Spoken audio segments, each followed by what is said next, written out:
ಸತ್ತೋದ್ಮೇಲೆ ನಾವ್ ಅನ್ಕೊಂತೀವಿ ನರ್ಕಕ್ಕೆ ಹೋಗ್ತೀವೋ ಸರ್ಕಕ್ಕೆ ಹೋಗ್ತೀವೋ ಅಂತ ಅನ್ಕೊಂತೀವಿ.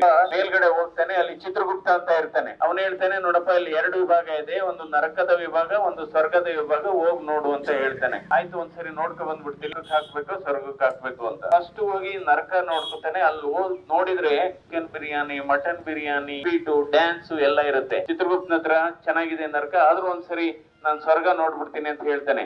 ಸ್ವರ್ಗದ ವಿಭಾಗಕ್ಕೆ ಹೋದ್ರೆ ಏನೆಲ್ಲ ನಿಶಬ್ದ, ಶಾಂತಿ, ಎಲ್ಲ ಧ್ಯಾನ ಮಾಡ್ತಾ ಇರ್ತಾರೆ. ವಾಪಸ್ ಬಂದು ಹೇಳ್ತಾನೆ, ಈ ಸ್ವರ್ಗ ಪರವಾಗಿಲ್ಲ, ನರಕಕ್ಕೆ ಕಳಿಸ್ಬಿಡಪ್ಪ ನನ್ನ ಅಂತ. ಒಂದ್ ದಿವ್ಸ ಇದೆಲ್ಲ ಇರುತ್ತೆ. ನೆಕ್ಸ್ಟ್ 2ನೇ ದಿವಸ ಅಲ್ಲಿ ಶುರುವಾಗುತ್ತೆ. ಅವ್ರನ್ನ ಕಾದ ಎಣ್ಣೆಲಿ ಎಜ್ಜೋದು, ಕಣ್ ಚುಚ್ಚೋದು, ಇದೆಲ್ಲ. ಅವನ್ ಬಂದ್ ಕೇಳ್ತಾನೆ, ಇದೇನ ನೆನ್ನೆ ಅಷ್ಟೊಂದು ಮೋಜು ಮಸ್ತಿ ಇತ್ತು, ಡ್ರಿಂಕ್ಸು ಅದೆಲ್ಲ ಇತ್ತು, ಇವತ್ ನೋಡಿದ್ರೆ ಇಲ್ಲಿ ಚಿತ್ರಹಿಂಸೆ ಅಂದಾಗ. ಅದಕ್ಕೆ ಚಿತ್ರಗುಪ್ತ ಹೇಳ್ತಾನೆ, ನೋಡಪ್ಪ ನೆನ್ನೆ ನಡೀತಿದ್ದು ಎಲೆಕ್ಷನ್, ಅದಕ್ಕೋಸ್ಕರ ಇದೆಲ್ಲ ಇತ್ತು.